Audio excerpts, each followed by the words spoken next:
Alustame siis ArcGIS Pro uuenduste tutvustusega. Eile me juba lühidalt uusi funktsionaalsusi näitasime, aga proovin siis täna veel näidata uuendusi, mis ilmuvad siis järgmise nädala 3.5 uues versioonis.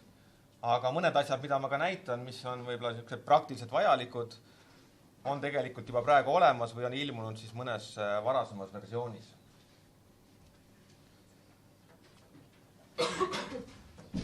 Nagu me siin tehnilises sessioonis proovime rohkem teha, et näitame vähem slaide ja näitame rohkem tarkvara, et oleks ka kasutajal põnevam.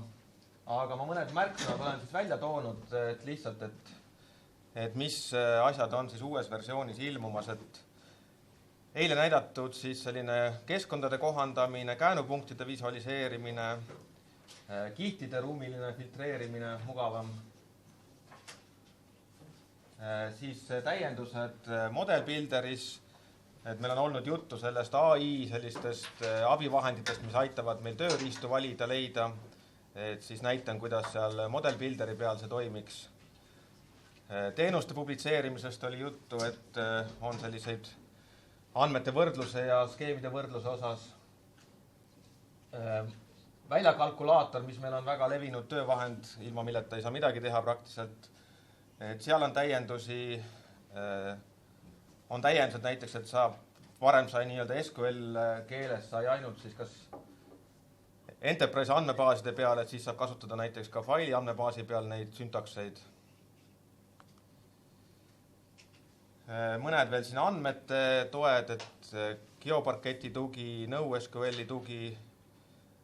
Ma tõin välja siin üks tööriist, mis on küll varem olnud, mis ka jooksvalt täieneb, on siis selline, kui meil on oma geoandmebaas, tahame seda struktuuridest teha väljavõtte, et kellegagi näiteks jagada kuskil koosolekul, üle vaadata, et kas meie struktuurid on sobilikud, et siis selline skeemi ekspordi tööriist. Ja siis ka hüpikaknate täiendusi, et seal kuidas need hüpikaknad ise skaleeruvad, lihtsamad variandid siis seoste kuvamiseks. Et loomulikult ka hüpikaknas arcade'iga võis igasugu keerulisi variante teha, aga et just ka menüüde kaudu on neid funktsioone siis lisandunud.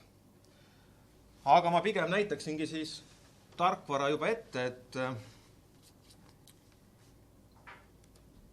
ja ma võtan oma selle eilse projekti ja ma alustaksin ühest täiendusest, mis ei ilmu nüüd selles 3.5 versioonis, aga on juba varem tulnud, aga võib-olla ka kasutada ei tea seda, et on selline leppemärkide kaudu siis filtreerimise võimalus, et mul on näiteks siin hoonete kiht, mis on hoonetüübi järgi siin praegu kujundatud ja vaikimisi ma saangi teda siis kihina sisse välja lükata, aga nüüd on siis lisandunud selline klasside kaupa, et jällegi üsna selline vajalik funktsionaalsus, et ma saan siis kaardil klassi kaupa, et muidu ma oleks pidanud tegema siin näiteks ka eraldi kihte või sektsiooni kihte, aga et nüüd, kui mul on sellised keerukamad valikud, et saan seda klassi kaupa filtreerida. Eile ma näitasin seda valikut, et me kasutasime seda definition query't või nagu kihifiltrit ja kasutasime sellist ruumipäringuid, et üldjuhul me teeme nagu ise, genereerime need filtrid, aga on võimalik siis ka nii-öelda valikkihina seda teha, et kui me kaardil valime näiteks siin mingid objektid välja, ütleme katastriüksused, siis on siin selline tööriist, et generate definition query from selection, ehk ma ei pea jälle tegema nagu korduvaid selliseid selektsiooni-kihte, vaid ma võin selle samal katastrikihil siis aktiveerida selle kihifiltri siis selektsiooni põhiselt. Et see on jälle selle jaoks mugav, et kui ma teen mingid päringuid, selektsioone, kogemata klikin kaardil, siis mul nii-öelda see highlight ja kõik kaob nagu ära, pean jälle kuskilt otsast alustama, aga kui ma ta defineerin siis juba sellise kihipõhise filtriga, siis praegu ongi näha, et ainult need katastriüksused, mis mul selle selektsiooni põhjal olid määratud, on siis nüüd tegelikult siin nii-öelda kihifiltri on olemas. Et ta on hästi lihtne filter, ta kasutab neid object ID-sid, aga jällegi üks variant, kuidas oma kaarti siis mugavamalt kasutada. Ja need kihifiltrid võib siin ka palju olla ja ma saan ise nagu switchida või vahetada, et mis mul siis hetkel nagu oluline on. läheme edasi, et oli juttu siis sellest väljakalkulaatori muudatustest. Et üks muudatus oli ka see, et mul näiteks tahaksin arvutada pindala hektarites. Muidugi hektarit ma tean, neid ühikuid võiksin ise lihtsa valemi teha, aga nüüd väljakalkulaatori sinna all on sellised ajaloo valik, et näiteks kui ma samas projektis olen teinud mingisuguseid arvutusi, siis ma saan need siit kiiresti taastada, et muidu oli ka see, et ma sain ta maha salvestada nii-öelda valemina või kopeerida kuhugi oma mingite dokumentidesse, et nüüd on selline ajaloo valik, et jällegi vahel on vaja mingisuguseid tegevusi korduvalt teha, et siis on kohe mugav siit ta taastada. Ja siin on ka üks funktsioon, et pidevalt siia neid funktsioone lisandub, et siis on selline convert spatial units funktsioon on ka uus, millega saab kohe kiiresti erinevate ühikute vahel mingeid arvutusi teha, et siin on näiteks praegu ongi siis pindala ühik, pindala arvutus ruutmeetritest hektaritesse ja ma okei.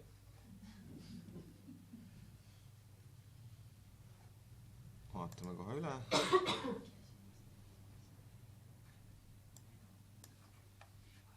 Aga võtame siit mõne teise.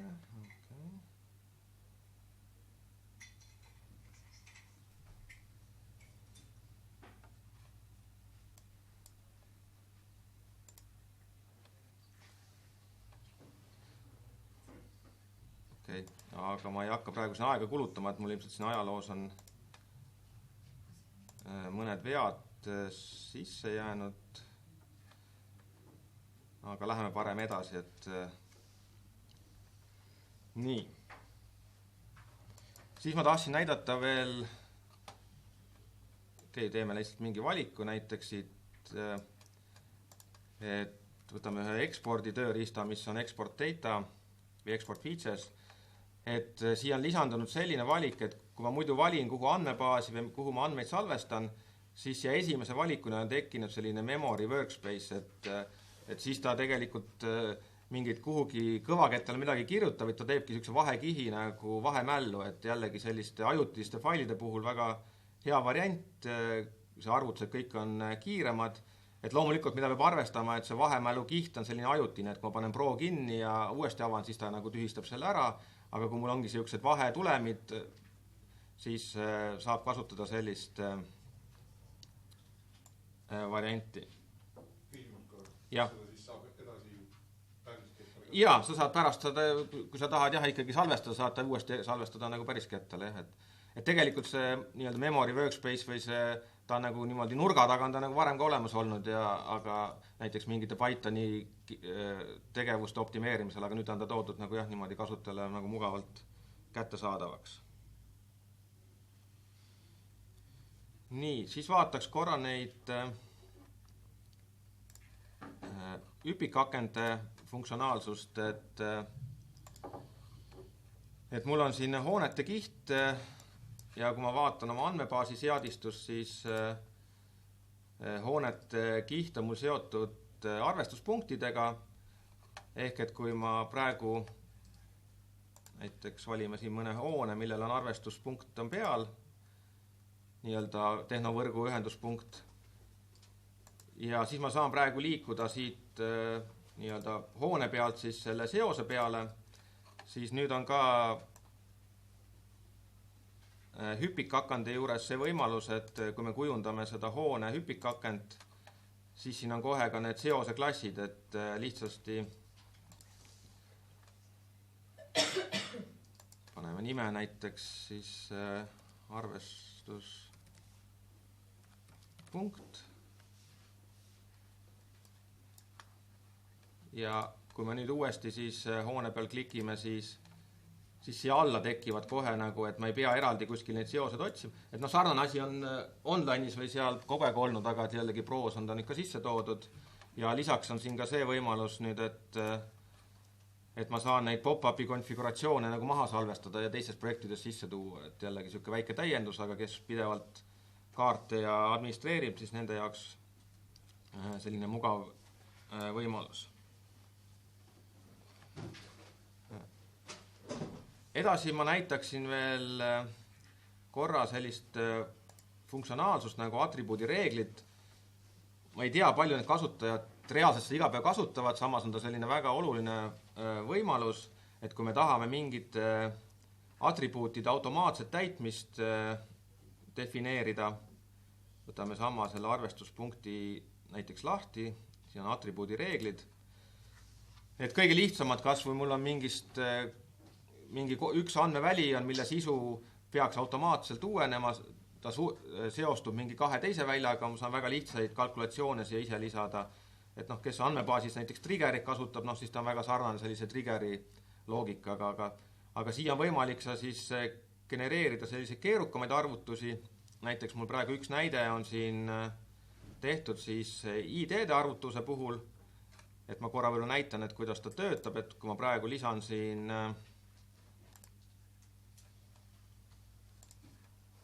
näiteks uue arvestuspunkti, siis ta täidab automaatselt, et siia siis sellise ID välja, ma saan ise defineerida, et mis kujul see ID on, kas ta on siis lihtsalt järjestikused numbrid, mingid tekstisüntaksid, ja see on siis selle sama atribuudi reegliga määratud.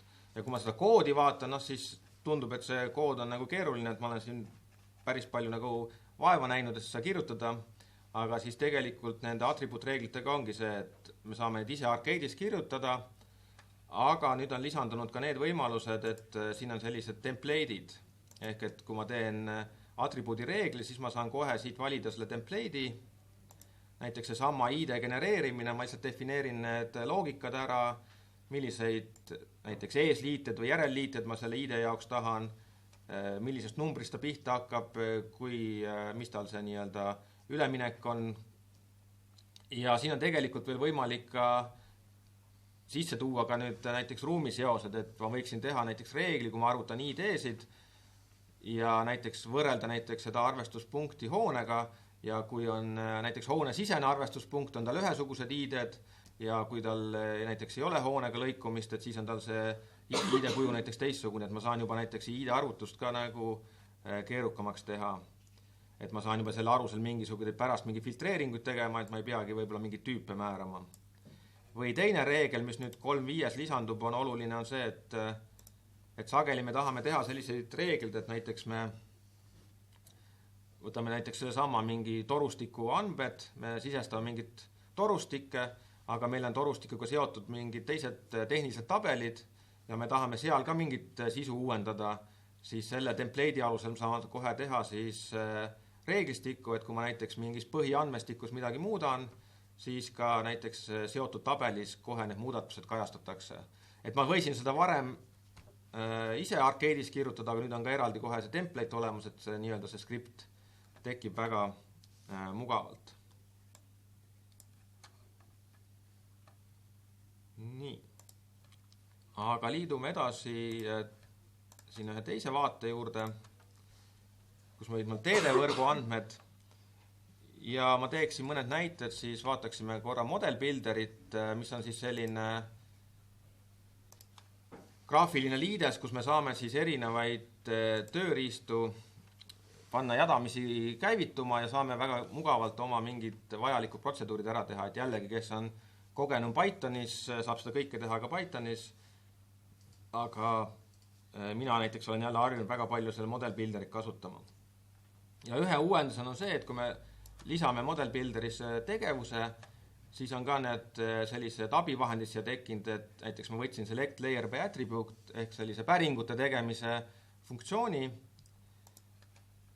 ja kui ma võtan siit suggest tool'i alt, siis ta hakkab mulle pakkuma, et mis see järgmine tegevus võiks olla, et näiteks kui ma teen mingi päringu, võib-olla ma tahangi väljakalkulaatorit kasutada või välja lisada, siis ta jälle omakorda pakub, et võiks olla näiteks mingi ruumipäring, andmete eksport, ehk et ta on selline ka abivahend nüüd nii-öelda AI sellise suggestionite alt, mis võimaldavad siis neid tööriistu lisada. Ma korra eemaldan selle. Ma näitan siis ühte varianti veel, kuidas model builderis automatiseerida. Mul on siin andmete all on olemas liikluskindlustusfondi õnnetuste statistika, mis on siis siin 10 aasta lõikes ja ma tahaksin teha kiiresti tööriista, mis kõik need Excelid mul teeb siis kaardikihiks ja ma ei taha neid kuidagi ükshaaval importida, vaid teha sellise kiire mudeli. Proovime siit tööriistade alt, otsime näiteks, et load multiple table ja nüüd ongi esimesena, ta pakub siis seda iterate tables funktsiooni, mis mulle väga hästi sobib.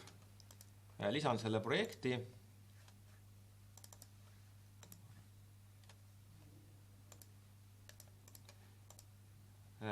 Valime selle kataloogi.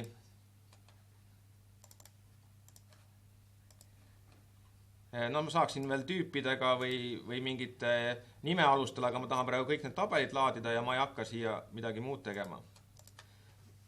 Nüüd järgmisena ma kasutaksin siis võtame siit näiteks XY otsingu, et kasutame siis XY table to point tööriista, ehk et ma ei impordi siis lihtsalt nagu tabeli kujul seda mulle andmebaasi, vaid ma teen selle nii-öelda kohe siis ka nagu kaardipunkti kihiks, et seon nad omavahel ära, vaatan üle, ta juba ise leidis mul XY koordinaadid üles, ma tean, et mul koordinaadid ei ole VGS-is, on Eesti koordinaadis, ma võin võtta siit näiteks selle valiku ja ma tahan näiteks selle nime panna.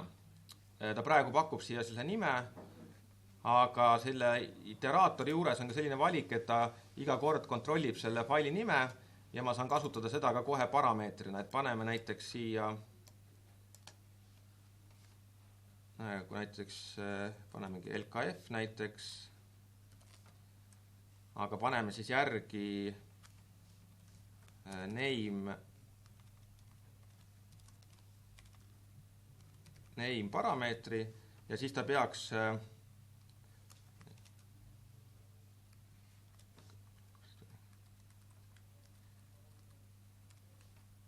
iga kihi puhul siis võtma selle originaalnime siia sisse. Ja võib-olla veel lihtsalt teeme mingid paar operatsiooni, lisame näiteks ka ühe veeru siia juurde. Paneme näiteks laadimise kuupäev, paneme, et tegemist on date only veeruga ja teeme näiteks ka kalkulatsiooni siia veel, et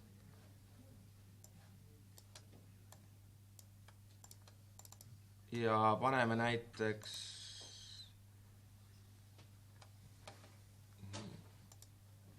existing field,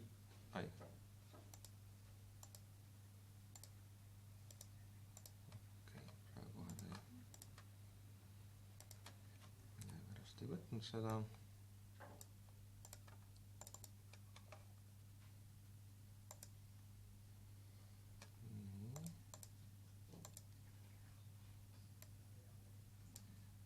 Laadimise kuupäev ja vaatame siit ka funktsiooni. Oli siin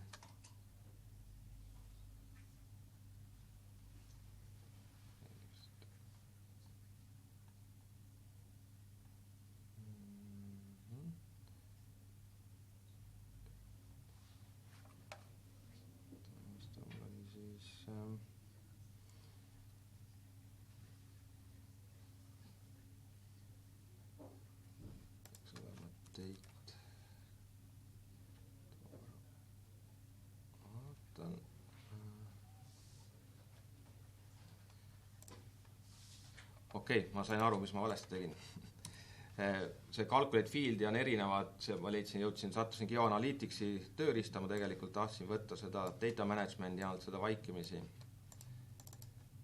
Ja teeme uuesti selle laadimise kuupäeva ja siin on olemas siis juba need valikud, et on Pythoni funktsioon datetime ja tänane kuupäev siis, et salvestame. Ja nüüd peaks kõik olema õige, loodame, käivitame. Ja nüüd ta käib kõik need failid läbi. Hetk võtab aega, aga peaks päris kiiresti toimetama.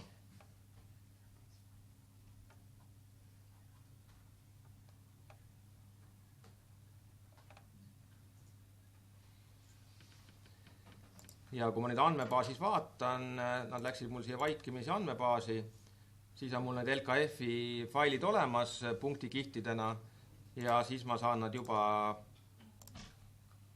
kaardile lisada.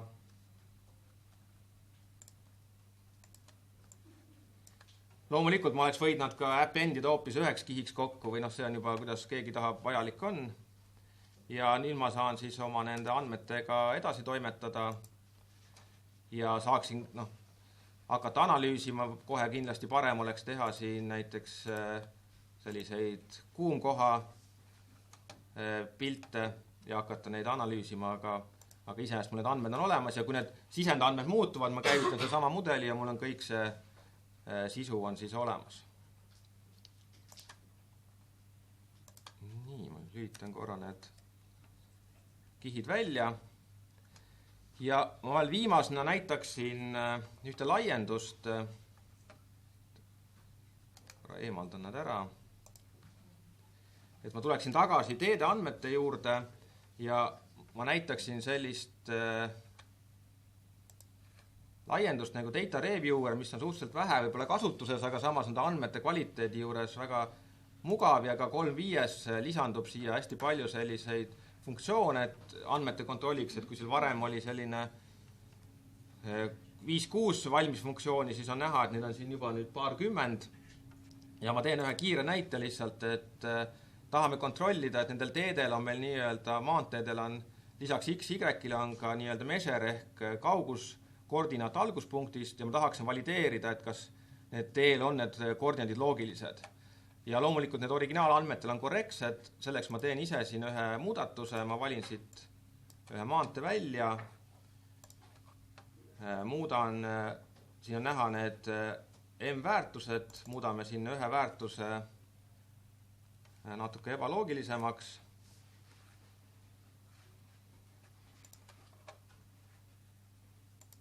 Nii, salvestame ja kasutame siis seda kvaliteedi kontrolli vahendit. Siin on kohe üks selline kontrollimehhanism, millega saab kontrollida siis kas nende samade M-koordinaatide või siis ka kõrgusandmete Z-koordinaatide loogilisust paralleelsete teiste käänupunktide osas. Teeme siis praegu selle sama objekti osas käivitame ja nüüd meil tegelikult tuli kohe välja, et siin see alguses, kus ma seda muutsin, et tegelikult selles ühes käänupunktis on juba siis ebaloogiline see sama punkt, mis ma määrasin. Aga see olekski minu poolt, ma vaatan, ma olen oma aja täis saanud, et me lõhki väga ei läheks, et põhiasjad, mis ma tahtsin täna näidata, et kindlasti nüüd proos on neid asju võiks väga pikemalt rääkida ja meil on selleks päris mitmeid koolitusi.